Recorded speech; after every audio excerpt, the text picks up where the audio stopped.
नामरूपाभ्यां या देवी सर्वमङ्गला तयोः संस्मरणात् पुंसां सर्वतो जयमङ्गलम्।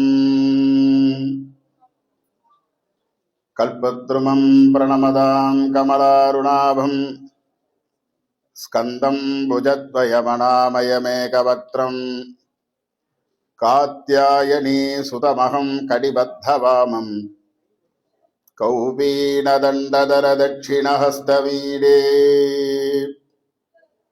மண்ணில் நல்ல வண்ணம் வாழலாம் வைகளும் எண்ணில் நல்ல கதிக்கு யாதும் ஓர் குறைவிலை கண்ணில் நல்லகுதொரும் கழுமல வளநகர் பெண்ணில் நல்லாரொடும் பெருந்தகை இருந்ததே பதையே தென்னாடுடைய சிவனே போற்றி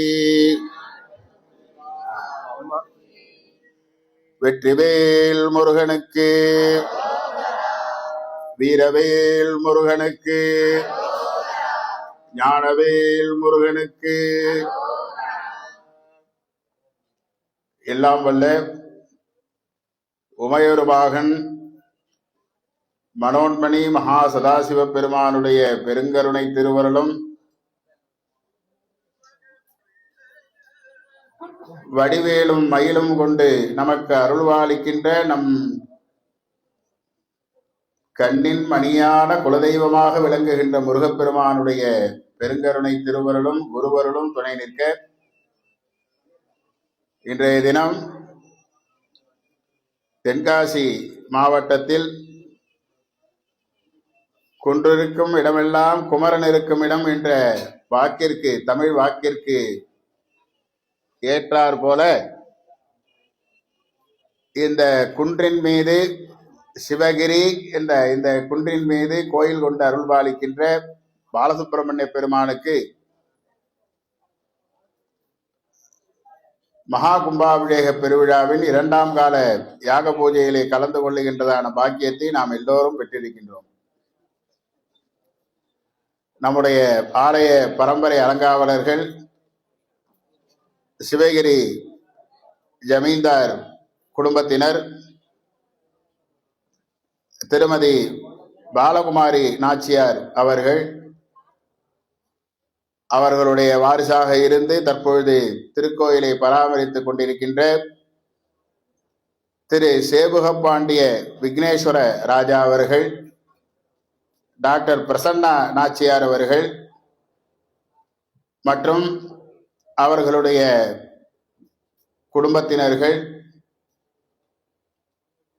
அனைவருக்கும் நம்முடைய வாழ்த்துக்களை தெரிவித்து, இன்னும் பல்லாண்டு பல்லாண்டு பல்லாயிரத்தாண்டு அந்த ஜமீன்தார் வகைராக்கள், நான் இவங்கெல்லாம் ராஜ குடும்பத்துக்கு ஒப்பானவர்கள், தர்மத்தை காப்பாற்றுறதுக்காக தம்மை அந்த பணியிலே பரம்பரையாக ஈடுபட்டு கொண்டு வருபவர்கள், அவர்களுக்கெல்லாம் இன்னும் நிறைய அங்கீகாரங்கள் கிடைக்க வேண்டும்.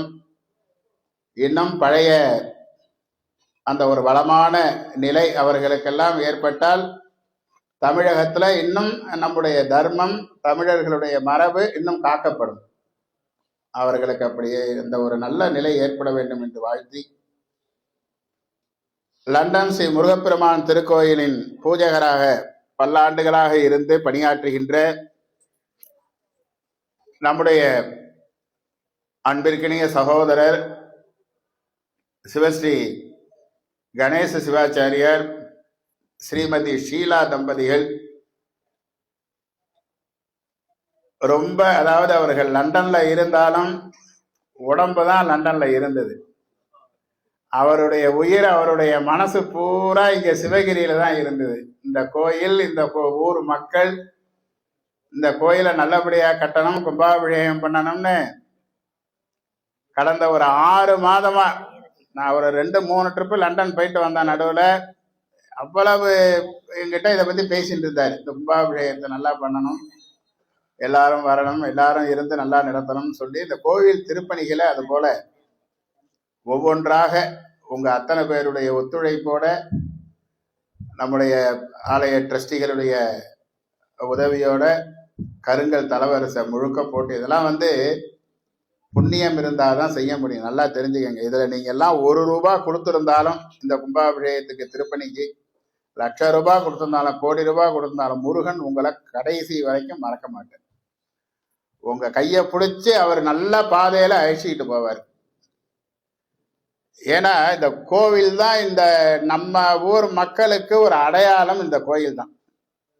நீங்க உலகத்துல எந்த மூலைக்கு போனாலும், இந்த ஊருக்கு நீங்க வேற எந்த ஊர்ல போய் வேலை பார்த்தாலும், இந்த ஊர்ல இருந்து இந்த பொண்ணுங்கெல்லாம் கல்யாணம் பண்ணிட்டு எந்த ஊருக்கு போனாலும் அவர்களுக்கெல்லாம் மனசுல எப்போதும் என்ன இருக்கும்? நம்ம ஊர் சிவகிரிங்கிற ஊர் ஞாபகத்துல இருக்கும். சிவகிரிங்கிற ஊர் ஞாபகத்துக்கு வர போதெல்லாம் என்ன ஞாபகத்துக்கு வரும்? நம்ம மலைக்கோயில் தானே ஞாபகத்துக்கு வரும். அப்ப இந்த கோயில் நல்லா இருக்கணும்ல. இப்ப நம்முடைய பெரியவர்கள் எத்தனையோ தலைமுறைக்கு முன்னால இந்த கோயிலை இந்த மலை மேல கட்டி வச்சிருக்காங்க. இன்னைக்கு நேற்று கட்டினதா இந்த கோயில்?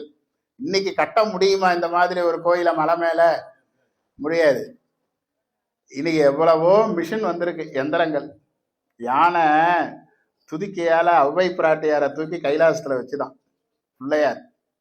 அவருடைய தும்பிக்கையால ஔவையாரை தூக்கி கைலாசத்துல கொண்டு போய் வச்சுட்டாரு. இன்னைக்கு அதே மாதிரி மிஷின்கள்லாம் இன்னைக்கு நிறைய வந்திருக்கு. அதுவும் யானை மாதிரி தானே இருக்கு. துதிக்கையால மண்ணை வாரது ஜேசிபி. அத பெரிய பெரிய கல்லெல்லாம் எடுத்து உயரக்க கொடுக்கறது. இன்னைக்கு அந்த மிஷின் மேல வந்துருச்சுன்னா கீழேந்து செயின் ஒவ்வொரு சாமானையும் ஒரு செகண்ட்ல மேல கொண்டு வந்து கொடுத்துருது. அப்படி இருந்தும் இன்னைக்கு வேலை நடக்கிறது ரொம்ப கஷ்டமா இருக்கு. இவ்வளவு டெக்னாலஜி, இவ்வளவு வசதிகள் அந்த காலத்துல என்ன இருந்தது? நல்லா யோசனை பண்ணி பாருங்க. அந்த காலத்துல லைட் இருந்ததா? ஏதாவது ஒரு எந்திர வசதி இருந்ததா? ஒன்னும் கிடையாது. அக்கம் பக்கத்துல டீ கடை இருந்ததா? நினைச்ச நேரத்துக்கு இவங்க டீ பட்சணம் சாப்பிட்றதுக்கு ஒன்னும் கிடையாது. மனித முயற்சி, மனித பலத்தால, பக்தி பலத்தால கட்டப்பட்டது தான் இந்த மலை கோயில்களும் நம்ம தமிழகத்துல இருக்கிற பெரிய திருக்கோயில். உதவிக்கு யானைகள், குதிரைகள், காளை மாடுகள் இதெல்லாம் அவங்களுக்கு உதவி பண்ணியிருக்கு. இருந்தாலும் அந்த பலம், நம்முடைய முன்னோர்கள்ட்ட இருந்த பலம் இந்த மலையை ஒரு கோயிலாக்கினார்கள். மலையெல்லாம் ஜாக்கிரதையா பார்த்தவங்க. மலைகள் எல்லாமே நமக்கு ஹிந்து சனாதன தர்மத்துக்கு சொந்தமானது. எல்லா மலைகளும். இதுல என்ன சொல்றாருன்னா, சிவபெருமானுக்கு 108 நாமாவளிகளால அர்ச்சனை பண்றாங்கல்ல. அதுல 2 நாமாவளி இந்த நான் சொல்ற விஷயத்துக்கு ஆதாரம். கிரீசாய நமஹா அப்படின்னு ஒரு நாமாவளி. கிரீசகா அப்படின்னு சொன்னாக்க மலைகளுக்கு ஈசனாக இருப்பவன். இந்த இந்திய பாரத தேசத்துல உள்ள எங்க இருக்கிற எந்த மலைகளாக இருந்தாலும் அதற்கு கடவுள் யாரு? சுவாமி கிரீசகா. இதற்கு பின்னால குன்று இருக்கும் இடமெல்லாம் குமரன் இருக்கும் இடம் என்று முருகப்பெருமானுக்கும் அதுல ஒரு இடம் தந்தாரு. அடுத்தது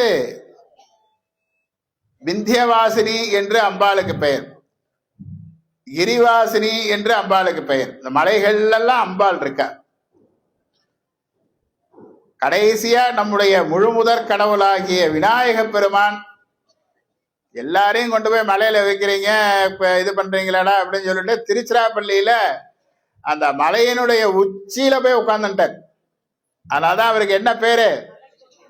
உச்சி பிள்ளையார். அதை சொல்லுங்க, மலைக்கோட்டை பிள்ளையார். அப்புறம் உச்சி பிள்ளையார். இதெல்லாம் தான் இந்த நாமாவளி. இந்த சுவாமியினுடைய 108 நாமாவளி கிரீசாய நமஹா அப்படிங்கிறதுக்கு அர்த்தம். அடுத்தது அந்த கிரின்னு நெடில் சொன்ன இல்லையா, அடுத்த நாமாவளி குரில், கிரிசாய நமஹா அப்படின்னு. இப்ப கிரீசன்னா உங்களுக்கு அர்த்தம் தெரியும், கிரிக்கு தலைவன் அப்படின்னு. கிரிசகா அப்படின்னு குறில்ல சொன்னா என்ன அர்த்தம் அப்படின்னாக்க, அதுக்கு அப்பைய தீட்சிதர் அருமையா வியாக்கியானம் எழுதுறார். மலைகளில் தூங்குபவன் அர்த்தம். எந்த மலையா இருந்தாலும், அதாவது பெரிய தொடர்ச்சி மலையாக இருந்தாலும், குன்றுகளாக இருந்தாலும், அங்க நம்ம சுவாமி படுத்துட்டு தூங்குற இடம். இத நல்லா ஞாபகம் வச்சுக்கோங்க. அதுல கொண்டு போய் வேற விஷயங்களை கொண்டு போய் திணிக்கிறதோ, தப்பு தண்டாக்கெல்லாம் பண்றதோ, மதுமாம்சாதிகள் இப்ப இந்த பசங்கள்லாம் இந்த காலத்துல தெரிய மாட்டேங்கிறது. அவங்களுக்கு எல்லாம் பெரியவங்க எடுத்து சொல்லணும். மலைன்னா சுவாமி, அங்க போய் எதுவும் தப்பு பண்ணாதீங்கன்ட்டு. அது ஒதுக்குப்புறமா விளக்கு வெளிச்சம் இல்லாம இருக்கேன்னு இவனுங்க எல்லாம் அங்க போய் உட்காந்துட்டு தப்பு பண்றானுங்க. ஆடு மாடுகள் எல்லாம் வெட்டுற, அதெல்லாம் செய்யக்கூடாது. அது சுவாமி இருக்கிற இடம் அது. அது போல நாம நம்முடைய சனாதன தர்மத்துல இந்த மலைகள், இயற்கை வளங்கள் எல்லாமே நமக்கு சுவாமி கொடுத்ததுதான். கடல், மழை, ஆறு, குளம், சூரியன், சந்திரன், பூமி, இதெல்லாம் இல்லைன்னா நம்மளால வாழ முடியாது. இதான் பிரபஞ்சம் அப்படிங்கிறோம். பிரபஞ்ச சக்தின்னா என்ன? பஞ்சன்னா என்ன? 5. நான் கேட்டுட்டே தான் இருப்பேன். நீங்க என் பேச்ச கேட்குறீங்களா, இல்லை நீங்க வேற சிந்தனையில இருக்கீங்களா, இல்லை நான் பேசுறது புரியலையான்னு எனக்கு தெரியணுமான்னு. பஞ்சன்னா என்ன? 5. பிர அப்படின்னு சொன்னாக்க சிறப்பானன்னு அர்த்தம். எப்போதுமே அந்த பிர அப்படிங்கிற வார்த்தையை சேர்த்துட்டாக்க. இப்ப தங்கத்துல ஒரு நட்சத்திர வடிவிலையோ ஒரு நெக்லஸோ ஏதோ ஒண்ணு போட்டுக்கிட்டா அதுக்கு என்ன சொல்றோம்? தங்க ஹாரம் அப்படிங்கிறோம். புஷ்பஹாரம், பூமாலை. கோயில்ல இருக்கிற அந்த சாமியை சுத்தி வர இடத்துக்கு என்ன பேரு? இப்ப இந்த கழுத்துல போட்டுக்கிற ஹாரத்துக்கும் அந்த ஹாரத்துக்கும் ஒரு எழுத்து தானே வித்தியாசம்.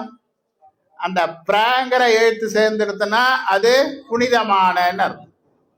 புனிதமான வளைவு, அது பிரகாரம் அப்படிங்கிறது. நாம சாப்பிட்றோம் சாதம் போட்டேன், சாம்பார் போட்டேன், ரசம் போட்டு சாப்பிட்டேன்னு நாம சொல்றோம். இந்த சாமிக்கு நைவேத்தியம் பண்ணா அது என்ன ஆறுது? சாதத்துக்கு முன்னால பிராங்கிற எழுத்து சேர்த்துறது. அப்படி அந்த பஞ்ச அப்படிங்கிற அந்த 5க்கும் இந்த பிராங்கிற எழுத்து சேர்ந்தெடுத்தோம்னா அது புனிதமான, தெய்வீகமானங்கிற அர்த்தத்துல வந்துடுது. அதனாலதான் அதுக்கு பிரபஞ்சம் அப்படின்னு பேர். இந்த பிரபஞ்சத்துல உள்ள இந்த விஷயங்கள், இந்த பிரபஞ்ச சக்தி யார் கொடுத்தா? நமக்கு சுவாமி தான் கொடுத்தார். அதனாலதான் இந்த கும்பாபிஷேகத்தும் போது இந்த பிரபஞ்சம், இந்த நிலம், நீர், நெருப்பு, காற்று, ஆகாயம், சூரியன், சந்திரன், இந்த பிரபஞ்சத்துக்காக தானே சூரியனும் சந்திரனும் இருக்காங்க இல்லையா? இல்ல ஏதாவது வேற்று கிரகத்துக்கு ஒளி தந்துட்டு இருக்காங்களா?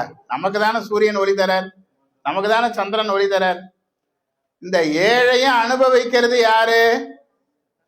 நம்ம தானே அனுபவிக்கிறோம். இல்ல யாராவது ஏலியன்ஸ் வந்து அனுபவிக்கிறாங்களா?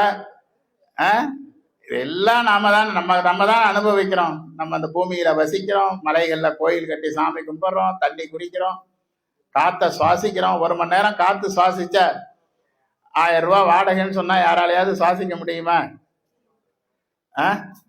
உங்களுக்கு உடம்புக்கு இது டாக்டர் சொல்றாங்க, இப்ப உங்களுக்கு வந்து இது பிரீத்திங் பத்தலை, ஒரு 1 கிலோ காற்றை வாங்கி உடம்புல கொஞ்சம் எக்ஸ்ட்ரா பிரீத்திங் பண்ணுங்கன்னு சொன்னா எல்லாராலையும் முடியுமா? எவ்வளவு ஃப்ரீயா நம்முடைய பிராண சக்திக்கு பிரபஞ்ச சக்தி எப்பேற்பட்ட தொடர்பை ஏற்படுத்தி வச்சிருக்கு பாருங்க. இந்த பிராண சக்திங்கிறது இந்த உயிர், இந்த பிரபஞ்ச சக்திங்கிறது இந்த உலகம். இந்த உலகத்தை நாம வழிபடணும். அதுதான் இந்த கும்பாபிஷேகத்துல இந்த 9 யாக குண்டங்கள் போடுறதனுடைய தத்துவம். அங்க முருகப்பெருமானுக்காக, நம்முடைய சிவகிரி பாலசுப்பிரமணிய பெருமானுக்காக ஒரு யாக குண்டம். அப்புறம் சுத்திலும் இந்த பிரபஞ்சம், நிலம், நீர், நெருப்பு, காற்று, ஆகாயம், இந்த 5க்கும் 5 யாக குண்டம். சூரியனுக்கு ஒரு யாக குண்டம், சந்திரனுக்கு ஒரு யாக குண்டம், இந்த உலகத்துல உள்ள ஜீவராசிகளுக்காக ஒரு குண்டம். இது வேற எந்த மதத்திலேயாவது வேற எந்த புஸ்தகத்திலேயாவது இருக்குமா? டக்குன்னு யோசிச்சு பார்த்து சொல்லுங்க.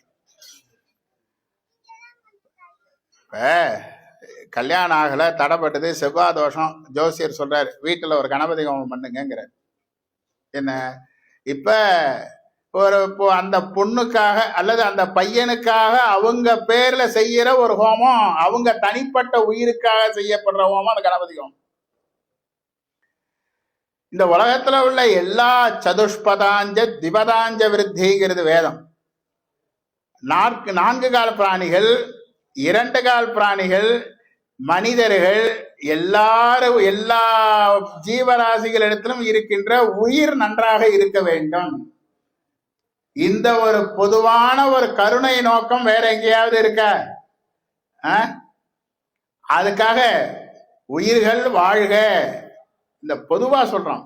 நீ மனிதன் வாழ்க, செட்டியார் வாழ்க, முதலியார் வாழ்க, கவுண்டர் வாழ்கன்னு எங்கேயாவது நம்ம தேவாரம் திருவாசகம் சொல்லுதாங்க?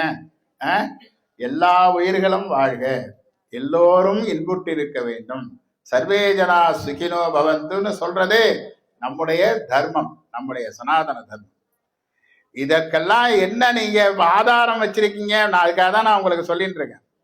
ஒரு கும்பாபிஷேகம் நடந்தா அதுல பிரபஞ்சத்துக்காக, பிரபஞ்ச சக்திக்கு ஹோமம் பண்றோம், சூரியனுக்கு ஹோமம் பண்றோம், சந்திரனுக்கு ஹோமம் பண்றோம். இந்த ஏழையும் அனுபவிக்கிற எல்லா உயிர்களுக்காகவும் ஒரு யாக குண்டம் போர்த்து அதுல ஹோமம் பண்றோம். இந்த உயிர்களுக்கெல்லாம் என்ன பேர் தெரியுமா? தர்மசாஸ்திரத்துல எஜமானன்னு பேர். கையில தர்ப்ப போட்டு சங்கல்பம் பண்றவங்க மட்டும் எஜமானன் கிடையாது. கைய கால அசைச்சு வேலை செய்யற எல்லா உடம்புல இருக்கிற உயிருக்கும் எஜமானன்னு பேரு. இந்த உயிர் இயக்கலைன்னா, எஜமானர் பணம் கொடுக்கலன்னா இந்த ஹோமம் நடக்குமா? இல்ல. அப்ப இந்த ஹோமத்தினுடைய ஒரு தர்மத்தினுடைய உயிராக இருப்பது எஜமானன். இந்த கையை அசைக்கிறோம், காலை அசைக்கிறோம், பசிக்கிறது, சாப்பிட்றோம், தாகம் எடுக்கிறது, தண்ணி குடிக்கிறோம், இதெல்லாம் இந்த உடம்பு தானே செய்யறது. இந்த உடம்பு இதெல்லாம் செய்யணும்னா என்ன வேணும்? உயிர் வேணும்ல. அப்ப இந்த உடம்புக்கு எஜமானன் யாரு? உயிர் தான். உயிர் போனதுக்கு அப்புறம் நான் செத்து போய் 1/2 மணி நேரம் ஆச்சு, ஒரு நம்பர் ஜூஸ் வாங்கிட்டு வாப்பான்னு யாராவது சொல்ல முடியுமா? ஏன்னா நான் 1 மணி நேரம் ஆச்சு செத்து போய் யாராவது என்ன ஆச்சு என்னன்னு ஏதாவது கேட்குறீங்களா? யாராவது கிட்ட உட்காந்து ஒரு பாட்டு பாடுங்கன்னு யாராவது கேட்க முடியுமா? காது கேட்குமா? கண்ணு தெரியுமா? நாக்கு சுவை தெரியுமா? எல்லாம் போயிடும். அதனால எல்லாவற்றிற்கும் இயக்கும் சக்தியாக இருப்பது உயிர்.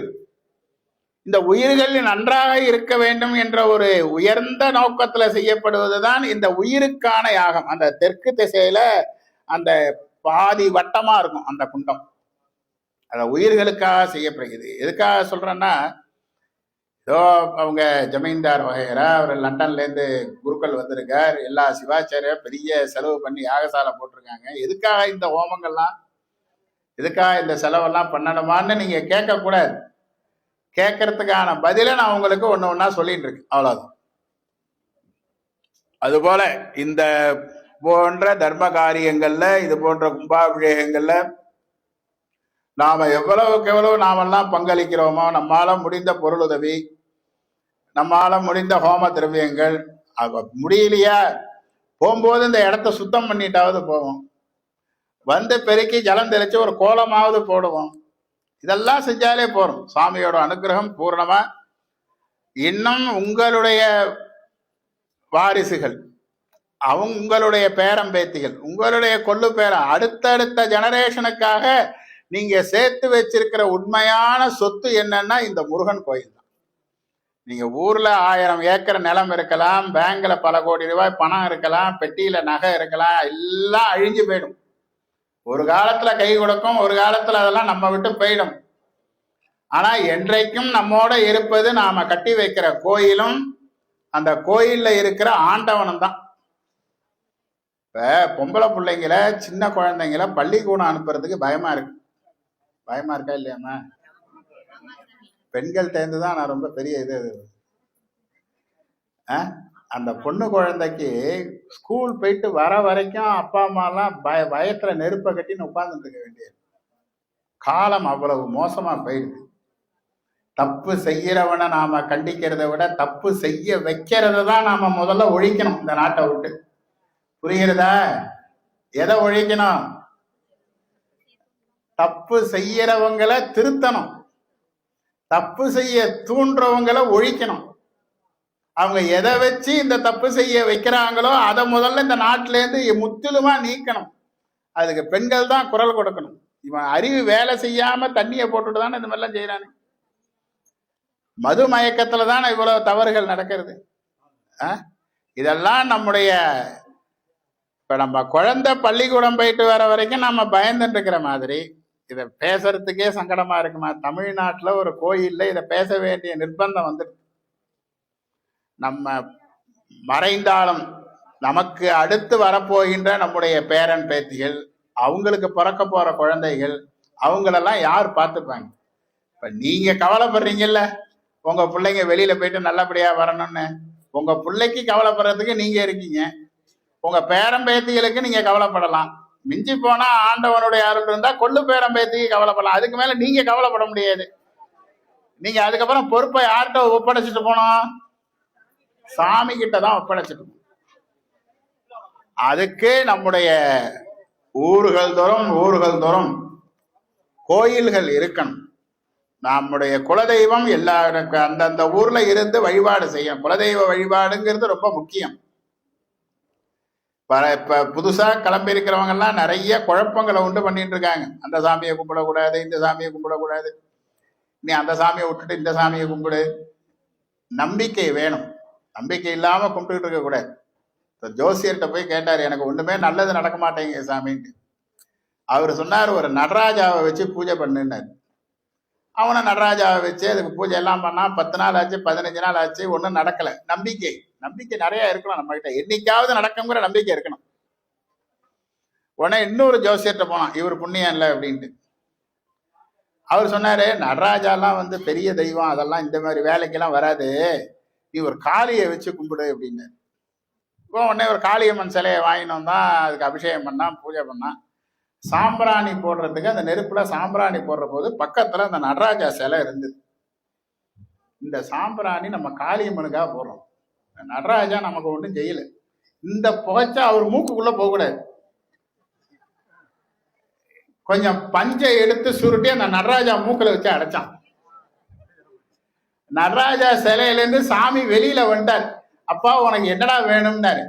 சாமி, என்ன மூக்க பொத்தின உடனே தான் உங்களுக்கு பயம் வந்துதான்னா? இல்லடா, இந்த சிலைக்குள்ள நான் இருக்கேன்னு நீ நம்புற பாரு, நானும் மூச்சு விடுவேன்னு நீ நம்புற பாரு, அதுக்காக தான்டா வந்தா. நீ எந்த சாமியை கும்பிட்டாலும் நான் உனக்கு அருள் பண்ணுவேன்டா. யாதொரு தெய்வம் கொண்டீர் அங்கு அத்தெய்வமாகி மாதொரு பாகனார் வருவருங்கிறது சைவ சித்தாந்தம். நீங்க எந்த சாமியை கும்பிட்டாலும் அந்த சாமி அருள் கொடுக்கிறது சுவாமி தான். நீங்க பேங்க்ல வந்து general manager, assistant general manager, 1000 பேர் இருந்தாலும் பணம் கொடுக்கறது யாரு? கேஷ் கவுண்டர்ல இருக்கிறவங்க தான் பணம் கொடுக்குறாங்க. இல்ல நான் தான் பெரிய போஸ்ட், நான் தான் ஜெனரல் மேனேஜர், நான் தான் பணம் கொடுப்பேன்னு அவர் போய் சொல்ல முடியுமா? நீங்க எந்த சாமியை கும்பிட்டாலும், நீங்க எத்தனை இடத்துல கையெழுத்து வாங்கினாலும் கேஷியர் பணம் கொடுக்கிற மாதிரி எந்த கோயில்ல எந்த சாமியை வேணாலும் கும்பிடலாம், தப்பே கிடையாது. இதுல ஜாதி, மதம், மொழி எந்த பிரச்சனையும் கிடையாது. எந்த தெய்வத்தை வேணாலும் கும்பிடலாம். கண்டிப்பா சிவபெருமான் வந்து அருள் பாலிப்பார், முருகப்பெருமான் வந்து அருள் பாலிப்பார். அப்படியாக ஒரு கருணை கடல் முருகப்பெருமான். நமக்கெல்லாம் வாழ்க்கையில ஒரு நல்ல வழிகாட்டி வேணும். வழிகாட்டி இல்லாத, ஏன்னா வழிகாட்டியாக இருப்பவர்கள் நம்ம திருத்துவார்கள். நல்லா தெரிஞ்சுக்கங்க. நம்ம யார் ரொம்ப பாராட்டுறாங்களோ அவங்களுக்கு வந்து நம்ம முன்னேற்றத்துல அக்கறை இல்லைன்னு அர்த்தம். நல்லா தெரிஞ்சுக்கங்க. ஒரு சிறந்த அறிவாளி பாராட்டுதலை விஷமாக கருதுவான். நல்லா புரியுதா? மறுபடியும் சொல்லவா? ஒரு நல்ல அறிவாளிகள் என்ன செய்வாங்க? பாராட்டுறத விஷம் மாதிரி பார்ப்பாங்க. அவமானப்படுவதையும் தன்னை வந்து தவறு என்று இடித்து கூறுபவர்களையும் அமிர்தமாக பார்ப்பார்கள். அமிர்தம் எங்க இருக்கு? விஷம் எங்க இருக்கு? விஷம் உயிரை கொன்னுடும். இந்த புகழ்ச்சி, பாராட்டு, ஆடம்பரம் இதெல்லாம் மனிதனை அழித்திடும். யார் நம்மை வந்து இடித்து உரைத்து திருத்தி தவறுகளை சுட்டி காட்டுகிறார்களோ அவர்கள் நம்ம மேல உண்மையான அக்கறை உள்ளவர்கள். பையன் பெட்டியிலேருந்து 10 ரூபா பணம் எடுத்துட்டான். அந்த பையனுக்கு 3 வயசு 2 வயசு குழந்தையா இருந்த போது அவன் அப்படி செஞ்சான்னா இவங்க மனைவி கூட அப்படியே இங்க பாருடி நம்ம பையன் பொட்டியை திறந்து பணம் எடுக்கிறான்டி அப்படின்னு சந்தோஷப்படுவாங்க. 10 வயசுல கொஞ்சம் வருத்தப்படுவாங்க, இவன் என்ன சொல்லாம பணம் எடுக்கிறான்னுட்டு. 15 வயசாகியும் பொட்டியை திறந்து பணம் எடுத்தான்னா அப்புறம் என்ன பண்ணுவாங்க, 2 அறை வைப்பாங்க, இன்னொரு ட்ரிப்பு செய்வியா அப்படின்ட்டு. ஏன்னா வீட்டுல பெட்டியை திறந்து எடுக்கிறோம், நாளைக்கு வெளியில போய் திருட மாட்டான்னு என்ன நிச்சயம்? அப்ப அந்த குழந்தைய பாராட்டலாமா? அப்ப அந்த இடத்துல பாராட்டுதல் என்பது அந்த குழந்தைக்கு விஷம் மாதிரி. அந்த இடத்துல அவனை அடிச்சு திருத்துறது என்பது அமிர்தம் மாதிரி, அவனுக்கு நல்ல மருந்து கொடுக்கிற மாதிரி. இதுதான் நமக்கு நம்ம கூட யாராவது ஒரு நல்ல அறிவாளியை வழிகாட்டியாக ஏற்றுக்கொள்ள வேண்டும். இப்ப புரிகிறதா? ஒரு வழிகாட்டி என்பது நமக்கு அவசியம். இத நம்முடைய ஆன்மீகத்துல என்ன சொல்கின்றார்கள் என்றால் குரு என்று சொல்றாங்க. ஒரு குருவை தேர்ந்தெடுத்து அவர் சொல்கிறபடி நடந்து கொள்ளுங்கள். நல்ல குருநாதர் சிஷ்யனை பாராட்ட மாட்டார். அப்பா, கண்ணே, மணியே, ராஜான்னு எந்த ஒரு அறிவாலையும் தன்னுடைய பையனையும் தன்னுடைய சீடனையும் பாராட்ட மாட்டாங்க. அப்படி பாராட்டுறாங்கன்னா ஒண்ணு அந்த குருநாதர் படிக்காதவரா இருக்கணும், புரியுறதா? இல்ல அறிவில்லாதவரா இருக்கணும். ஏன்னா இதை தர்மசாஸ்திரம் சொல்றதை நான் சொல்லல. தாடனாத் பகவோ தோஷாக, அடிச்சு வளர்த்தா நல்லா வளரும். தங்கத்தை அடிக்க அடிக்க தானே அதனுடைய மெருகு ஏறுது. தாடனம்னா அடிக்கிறது, அடிச்சு வளர்த்தா நல்லா பழைப்பான். கொஞ்சி வளர்த்தா புகழ்ந்து வளர்த்தா வீணா போயிடுவான். அதுக்காக சிஷ்யஞ்ச அர்த்தம் புரிகிறதா? சீடனையும், புத்திரஞ்ச பையன் குழந்தைகளையும், பையன் பொண்ணு எல்லாரையும் தாடையது அடிச்சு வளரு. நனு லாலையது கொஞ்சாத, ஓரளவுக்கு மேல கொஞ்சாத. தப்பு பண்ணா ஒரு அடி விழணும். அடிப்பாங்களா அவங்க அம்மா? எப்பவாவது விழுமா? எதுக்காக அடிக்கிறாங்கன்னு தெரியுதா? அடிச்சு வளர்ந்தா நீ பெரிய, அவங்க அம்மாவோட பெரிய டாக்டர் ஆயிடும். ஆகையினால அந்த ஒரு குருநாதராக இருப்பவர் அதுக்காக அடிச்சுக்கிட்டே இருக்க சொல்லல. பாக்குற போதெல்லாம் அடிச்சுக்கிட்டு இருந்தான்னா அது பைத்தியகார ஆஸ்பத்திரியில கொண்டு போய் சேர்த்துருவாங்க. தவறு செய்தால் சுட்டி காட்டணும். அது அரசனாக இருந்தாலும் என்ன செய்யறாங்க, நல்ல அறிவாளிகளான அமைச்சரை கூட வச்சுக்கிறாங்கல்ல. அதெல்லாம் இப்ப சொல்ல வேண்டிய இருக்கு. இத வள்ளுவர் சொல்ற, இடிப்பாரும் உரைப்பாரும் இல்லா ஏமரா மன்னன் கெடுப்பாரிலானும் கெடும் அப்படிங்கிற. இடிப்பாறை இல்லா ஏமரா மன்னன், இடிப்பாறை என்று சொன்னாக்க குத்துற பாறை இல்ல, இடித்து உரைக்கின்ற வழிகாட்டிகள் இல்லாத இடிப்பாறை இல்லா ஏமரா மன்னன், ஆணவம் உள்ள ஒரு அரசன், அவனை கெடுக்கிறதுக்கு வேற வெளியிலேருந்து ஒரு நாட்டில இருந்து ஒரு ராஜா வரணுங்கிற அவசியம் இல்லை. அவனே அவனை கெடுத்துட்டு அழிஞ்சு போயிடுவாங்கிறார். கெடுப்பார் இலானும் கெடும் அப்படிங்கிறார். அப்படி நம்முடைய பரம குருநாதராக இருப்பவர் முருகப்பெருமான். அருணகிரிநாத சுவாமிகள் மிக உயர்ந்த ஞானி, உயர்ந்த ஒரு ஆச்சாரியர். அவர் முருகன்ட்ட என்ன கேட்கிறார்? குருவாய் வருவாய் அருள்வாய் குகனேன்னு தானே கேட்கிறார். முருகா, நீ எனக்கு குருவா என் கூட இருந்து என்ன நல்லபடியா வழி நடத்து. நீ சின்ன வயசுல நீ என்னை கண்டுக்காம விட்டதுனால நான் தவறான பாதைகளுக்கு போயிட்டேன். இப்ப நான் உன்னுடைய பரம பக்தனாக வந்துட்டேன். நீ எனக்கு குருவாக அருள் பாலிக்க வேண்டும்.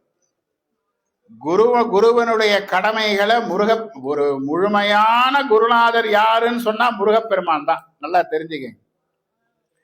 அவரை மாதிரி தன்னுடைய பக்தர்களை தன்னுடைய சீடர்களை பாராட்டியவர்களும் கிடையாது, தண்டித்தவர்களும் கிடையாது, தீய சக்திகளை அழித்தவர்களும் முருகப்பெருமானுக்கு இணையான ஒரு சக்தி கிடையாது. தீயவர்களிடமும் எதிரிகளிடமும் கருணை காட்டிய ஒரு உயர்ந்த கடவுளும் கந்தனுக்கு இணையான யாரும் கிடையாது. இதெல்லாம் எப்படி இது பண்றது? நான் எல்லாம் படிச்சுட்டேன்னு ஒருத்தவன் சொன்னானாலே அவன் ஒன்றும் தெரியாதவன் அர்த்தம். பிரம்மாவுக்கு அந்த கர்வம் வந்துடுது. வேதங்களுக்கெல்லாம் தலைவன் பிரம்மா. அவர் தான் எல்லா வேதங்களும் படிச்சவர். நான் எல்லா வேதங்களும் படிச்சவங்கிற எண்ணம் வந்துடுது. அப்போ ஒருத்தருக்கு ஆணவம் வரக்கூடாது இல்லையா? அதை கண்டிக்க வேண்டிய பொறுப்பு யாருக்கு? குருநாதருக்கு தானே இருக்கு. முருகப்பெருமான் அந்த இடத்துல அந்த குருநாதர் செய்ய வேண்டிய வேலையை செஞ்சார். இங்க வா பிரம்மா, என்ன நீ படிச்சிருக்க? எல்லாம் படிச்சிருக்கேன். என்ன தெரியும்? எல்லாம் தெரியும். எல்லாம் எல்லாங்கிற வரைக்கும் முருகன் காதுல அப்படியே தலையாட்டிட்டே இருந்தார். எல்லாத்துக்கும் முதல்ல நீ என்ன சொல்லணும்? ஓம் சொல்லணும். ஓமுக்கு அர்த்தம் என்ன? திருன்னு முழிக்கிறார். எடுத்த எடுப்புல ஒரு கேள்விக்கு அவரால் பதில், அவருடைய ஆணவம் பூரா அடங்கி போயிடுது. வச்சாரு ஒரு குட்டு, நறுக்குன்னு தலையில வச்சார். இது குழந்தை, 3 வயசு குழந்தை. அது பல யுகங்கண்ட கிழம் பிரம்மா. நரைச்ச தலை, நரைச்ச தாடி. இந்த முருகப்பெருமான் வச்ச குட்டுனால அந்த தலையில இருந்த அந்த வெள்ளை முடி, அவருடைய வெள்ளை தாடி எல்லாம் உதுந்துதான். தலையில விபூதிய கொட்டினா எப்படி மேற்பூரா கொட்டுமோ திருநீரு, அது போல அவருடைய முடி உதுந்து அவர் மேற்பூரா கொட்டுனுதான் கச்சியப்ப சிவாச்சாரியார் இது மிக அருமையா சொல்றார். அவருடைய ஆணவத்தை போக்குற கருணை காட்டுவார். அப்படி பார்த்தாலே போறோம். சாபத்தினால மீன்களாக மாறி திருப்பரங்குன்றம் குளத்துல மீன்களாக பராசர முனிவருடைய குமாரர்கள்லாம் மீன்களா வந்து அப்படி வந்து பார்த்தார். அவங்க எல்லாம் அந்த ரிஷி குமாரர்கள் ஆயிட்டாங்க. அதுபோல உபதேசம் வயசு கிரமெல்லாம் கிடையாது. ஒரு பெரியவருக்கு ஒண்ணு தெரியலன்னா சின்னவனா இருந்தாலும் அதை சொல்றதுல தப்பு கிடையாது. ஒரு நம்ம விட சின்ன பையன் தானே, இவன் என்ன சொல்றது நான் என்ன கேட்கறதுங்கிற அந்த ஒரு ஆணவம் இருக்கக்கூடாது. இந்த விஷயத்தை, அதாவது முக்கியமா பெற்றோர்களுக்கு சொல்றேன், நம்ம பிள்ளை தானே, இவன் என்ன நமக்கு அட்வைஸ் பண்றதுங்கிறதுனாலதான் இன்னைக்கு பல குடும்பங்கள்ல பிரச்சனை வருது. இவன் என்ன சொல்றது நான் என்ன கேட்கறது. சரி, பையனுங்க என்ன நினைக்கிறானுங்க, இவரு என்ன வயசான மனுஷன், இவருக்கு இப்போ போற நேரத்துல இவர் என்ன நமக்கு அட்வைஸ் பண்றது, நம்ம படிக்காததா, நமக்கு தெரியாததான்னு இந்த பிள்ளைகளும் தப்பான சிந்தனை பண்றாங்க. இந்த தகப்பன் பிள்ளை கிட்ட அந்த மாதிரி, குருவுக்கும் சீடனுக்கும் இடையில அந்த மாதிரி இந்த ஆணவம் இருக்கக்கூடாது என்பதை உணர்த்துவதற்காகத்தான் சிவபெருமான் சீடனாகவும் முருகப்பெருமான் குருநாதராகவும். புரியுதா? இங்க யார் வாத்தியாரு? பையன். யாரு மாணவன்? அப்பா. இத பார்த்துட்டு சில பேர் சொல்லுவாங்க, இது என்ன வந்து முருகப்பெருமான் வந்து அப்பாவுக்கு உபதேசம் பண்றதா அப்படின்ட்டு. இந்த தத்துவத்தை உலகத்துக்கு அப்புறம் யாருதான் சொல்றது? எப்பா அப்பாவும் பிள்ளையும் அடிச்சுக்காதீங்கடா, தெரியலன்னா பையனை கேட்டு தெரிஞ்சுக்க. உனக்கு தெரிஞ்சது அப்பாவா இருந்தாலும் கூச்சப்படாம சொல்லு, 2 பேரும் அடிச்சுக்காம இருங்கன்னு நமக்கு ஒரு நாடகம் காட்டியதுதான் அந்த சுவாமிநாத அவதாரம், முருகப்பெருமானுடைய சுவாமிநாத அவதாரம். முருகனுக்கு தெரியாததா? சிவபெருமானுக்கு தெரியாததா? ஏப்பா பிரம்மாவை என்னமோ கேள்வி கேட்டியாமே. ஆமா, என்ன பண்ண? சிறையில வச்சிருக்க, விட்டுடுற. சரி, நீ என்ன கேள்வி கேட்ட? பிரணவத்துக்கு அர்த்தம் கேட்டேன். எனக்கும் தெரியாது சொல்ல. யாரு கேட்கிறா? சாமி கேட்கிற. முருகன் என்ன சொல்றாரு? நீ இப்படி நின்றுகிட்டு உட்காந்துக்கிட்டு கால் மேல கால் போட்டுக்கிட்டு கேட்டாலாம் சொல்ல மாட்டேன். உங்ககிட்ட பாடம் கேட்கிற போது நீ என்ன பாடுபடுத்தின? நீ என்னை எங்க உட்கார வச்ச? கீழே உட்கார்ந்துன. கையை எங்க வச்சிருந்த? வாயில வச்சிருந்த. அதே மாதிரி நீனும் உட்கார். அப்பா அப்படியே அவனை தூக்கி மடியில வச்சுக்கிட்ட. குழந்தை காது கிட்ட வாயை வச்சுட்டு படிக்காது. முருகன் உபதேசம் பண்ணார். இதெல்லாம் நம்முடைய வாழ்க்கையில, நம்முடைய குடும்பத்துல நாமெல்லாம் அனுஷ்டிக்கணுங்கிறதுக்காக சுவாமி செஞ்சு காமிச்சது. பகைவரிடத்திலும் கருணை காட்டுவது முருகப்பெருமானுடைய பெருங்கருணை. ராமனை அழித்தார் இல்லையா? ராவணேஸ்வரனை ராமபிரான் அழித்தார். பல அசுரர்கள், ஜலந்தராசுரன், தட்சன் போன்றவர்களை எல்லாம் சிவபெருமான் அழித்தார், கொன்றுவிட்டார். மகிஷாசுரனை துர்காதேவி சம்ஹாரம் பண்ணார், மகிஷாசுர மர்தினி. துரியோதனனை கிருஷ்ணன் அவதாரத்துல அர்ஜுனனை வைத்து கொல்ல வைத்தார். சூரபத்மனை முருகப்பெருமான் என்ன பண்ணார்? ஏன் கொல்லல? பகைவரிடத்திலும் கருணை. நல்லா சொல்லுங்க, முருகப்பெருமான் சூரபத்மனை அழித்தாரா அழிக்கலையா? அழிக்கவில்லை, அவனை ஆட்கொண்டார். அவனை இரு கூறாக செய்து தன்னுடைய சேவல் கொடியாக ஒரு பாதியையும், ஒரு பாதியை தன்னுடைய வாகனமாக, தன்னுடைய மயில் வாகனமாகவும் ஆக்கி கொண்டார். இந்த இடத்துல பல பேர் ஒரு கேள்வி கேட்கிறாங்க, அப்ப சூரபத்மாசுனுடைய சம்ஹாரத்துக்கு முன்னால முருகனுக்கு வாகனம் எது? இந்த இடத்துல 2-3 குழப்பம் இருக்கு. சந்தர்ப்பம் கிடைக்கும் போது சொல்றேன். ஆட்டுக்கடா வாகனம்னு சில பேர் சொல்றாங்க, சில நூல்கள் அப்படியும் சொல்லிட்டு இருக்கு. அப்படி கிடையாது. ஆட்டுக்கடாவுல போய் முருகன் சூரபத்மனோட சம்ஹாரம் பண்ணல. நாரதர் ஒரு மிகப்பெரிய யாகம் பண்ணார். அதுலேருந்து ஒரு ஆட்டுக்கடா ஒரு அசுர பலத்தோட கிளம்பிடுது. அதை அடக்கி அதை தங்கிட்ட கொஞ்ச நாளைக்கு வச்சிருந்தார் முருகன். ஆகையினால இந்த சூரவதத்துக்கும் ஆட்டுக்கடாவுக்கும் சம்பந்தம் கிடையாது. ஒண்ணு. அப்ப சூரன் மயிலாவதற்கு முன்பாக முருகப்பெருமானுக்கு வாகனமாய் இருந்தது எது அப்படின்னு கேட்டாக்க, இந்திரன் மயிலாக மாறி அவருக்கு வாகனமாக இருந்தான். அவருக்கு ஏற்கனவே இருந்த மயில் வாகனத்துல முதலமைச்சருங்கிறது ஒரு பதவி, தெரியுதா? தேர்தல்ல ஜெயிச்சா அந்த பேரை அவங்க போட்டுக்கலாம், தேர்தல்ல தோத்தா அந்த பேரை அவங்க போட்டுக்க முடியாது. பார்த்தோம்ல இப்ப. அது போல அந்த மயில் வாகனம்ங்கிறது ஒரு பதவி. அது இந்திரன் செய்த தவத்தினால கொஞ்ச நாளைக்கு இந்திரனுக்கு அந்த பதவி கிடைச்சது. இந்திரன் செய்த தவத்தால அவனுக்கு கொஞ்ச நாளைக்கு கிடைச்சது. சூரபத்மன் நெடுநாள் பல பிறவிகள் செய்த தவத்தினால அவனுக்கு நிரந்தரமான அந்த வாகன பதவி கிடைச்சிருக்கு. இதுதான் பகைவரிடத்திலும் கருணை காட்டுகின்ற வள்ளல் பெருமானாக இருக்கின்ற முருகப்பெருமான். இந்த தென்பாண்டி சீமை நம்முடைய தமிழர்களுடைய ஒரு பாண்டிப்பதியே பழம்பதியாகவும் என்கிறார் மணிவாசக பெருமான். அவருக்கு பாண்டிய நாடுதான் ரொம்ப பிடிக்குமா சிவபெருமானுக்கு. நீங்கெல்லாம் உங்களெல்லாம் கண்டாதான் ரொம்ப பிடிக்கிறது, அப்புறம் தான் நாங்கெல்லாம் போல இருக்கு. அதனால இங்கதான் நிறைய முருகன் கோயில்கள், திருச்செந்தூர், திருப்பரங்குன்றம், பழமுதிர்ச்சோலை, இது போன்ற இங்க திருக்குற்றாலம் இளஞ்சி முருகன் கோயில், பக்கத்துல இன்னொரு ஊரு திருமலை கோயில், இங்க சிவகிரி முருகன் கோயில், இது போல நிறைய முருகன் கோயில்லாம் இங்க இருக்கு. எனவே உங்கள் மீது கொண்ட அந்த கருணை வடிவான அந்த வள்ளல் பெருமானாக இருக்கின்ற அந்த முருகப்பெருமானை அந்த திருக்கோயிலிலே நல்ல முறையிலே கும்பாபிஷேகம் செய்து, அந்த கோயில்ல கும்பாபிஷேகம் ஆனதோடு விட்டுறக்கூடாது. நித்தியம் எத்தனை காலம் பூஜை இந்த கோயிலுக்கு உண்டோ அத்தனை கால பூஜையை விடாம செய்யணும். அந்த கோவில் பூஜை பண்றவங்களெல்லாம் ஆதரிக்கணும். ஒவ்வொருத்தருக்கும் ஒரு பொறுப்பை கொடுத்துருக்காங்க, அந்த பொறுப்பு படி இருக்கணும். நம்ம கடமையை நம்ம செஞ்சா போறோம், இன்னொருத்தர் வேலையை போய் நாம பார்க்கணும்னு ஆசைப்பட வேண்டாம். நான் இப்ப இந்த அம்மாவுக்கு ஊசி போட தெரியும், என்ன இந்த சிரிஞ்சில மருந்து எடுத்து இப்படி குத்துறதுதான்ட்டு நான் வாங்கி குத்தினாக்க உழைக்கிறவனும் உழைக்காம போயிடுவான். யாரு என்ன செய்யணுமோ அதை தான் செய்யும். சுவாமி யார் யாருக்கு என்ன அதிகாரம் கொடுத்துருக்காங்களோ அதை தான் செய்யும். அந்த அதிகாரம் கொடுத்து அந்த ஒரு ஹாஸ்பிட்டல் வச்சிருக்காங்கன்னா நம்ம அதுக்கு தேவையான உதவிகளை நம்ம செய்யலாம். ஒரு கோயில்ல ஒருத்தர் பூஜை பண்றான்னு சொன்னா அவருக்கு நம்மால முடிந்த உதவிகளை செய்யலாம்.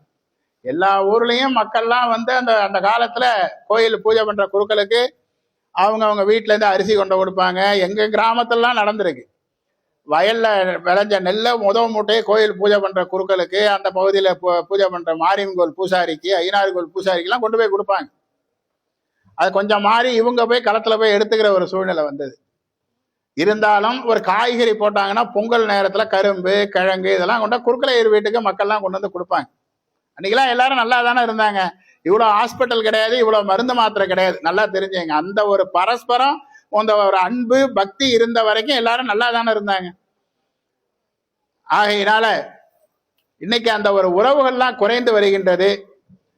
இதை கொண்டு பலவிதமான குழப்பங்களை பலரும் செய்து வருகின்றார்கள். அந்த எல்லாம் இல்லாமல் எல்லோரும் ஒற்றுமையாக இருந்து ஒன்று இருந்து நினைமின்கால் உந்தமக்கு ஊனமில்லை. பெரியவர்கள் நம்முடைய வழிகாட்டிகள் நமக்கு என்ன வழிகாட்டி இருக்கின்றார்களோ அந்த படிக்கு நாம் நின்று மனம் ஒன்றி வாழ்ந்தால் நமக்கு எந்த குறையும் இல்லை என்று நாவுக்கரச பெருமான் கூறுகின்ற அந்த சிந்தனையோடு உங்களோடு இதுகாரம் நம்முடைய முருகப்பெருமானுடைய தமிழர் கடவுளை பற்றியதான சிந்தனையை பகிர்ந்ததில் மகிழ்ந்து எல்லோருக்கும் வாழ்த்து கூறி அமைகின்றோம். திருச்சிற்றம்பலம்.